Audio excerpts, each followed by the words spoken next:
Hi, welcome to this new Triggre Weekend Masterclass video, and today we are going to talk about invoicing. So we have the template Invoice Irwin, and we are going to extend this template using, adding a payment link to our invoices. So using Invoice Irwin, you can generate invoices and send them to your customers by email. However, sometimes you want to extend your business to make it easier for your customers to pay their invoices, and this is one way to do that. So in this case, I've used the payment provider Stripe, but there are many other payment providers available. You can generate a payment link, and we post that on our invoice. And when you would click that link, you can easily pay the invoice by credit card, for instance. So that would help you, or help your customers to easily pay their invoices, and that would reduce the companies that would pay, not pay their invoices. Let's put it like that. So sometimes you want to extend your application to help others, make it easier for others to do the tasks that they need to do, and this is one of them.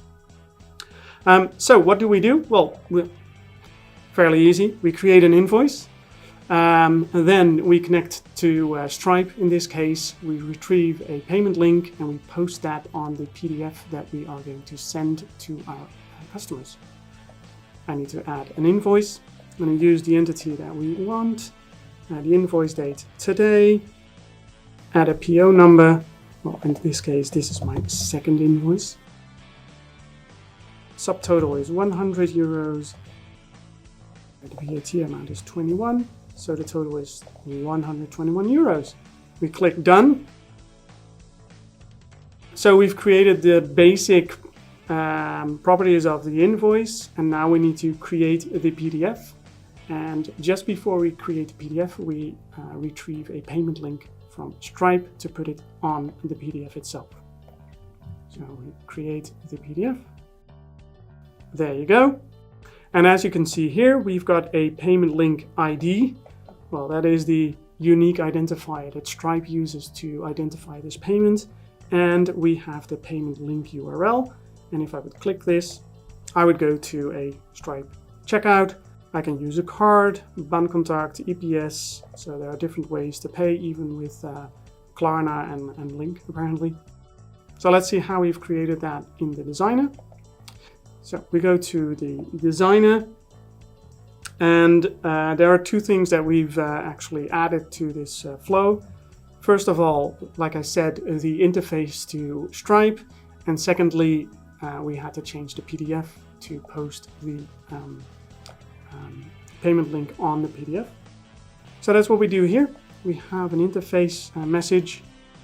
In this case, it goes to Stripe as told. Well, you need some identification, and then you add the type of price, in this case what you need, the quantity. Well, this is all different per payment provider, but in this case this is how you would set up Stripe. And in the end, you get a response from Stripe with the specified payment ID, which you can see here, and the payment URL. There are a lot of more properties or responses that Stripe gives you, but in this case we only need these two items, so you don't have to define the entire JSON response that you can get from Stripe, only the values that you would like to process. So that's it. Well, we add that URL to the PDF, as you can see over here. It's at the bottom, pay this invoice via this link, URL, and we also store that URL and that payment ID to the invoice itself for future reference, as you can see over here. And that's it, and that's when you get a very nice way for your customers to pay their invoices. Thanks for watching. I hope you enjoyed this first video about Irwin Invoice and how you can modify it. If you did, please hit the like button and don't forget to subscribe to our channel.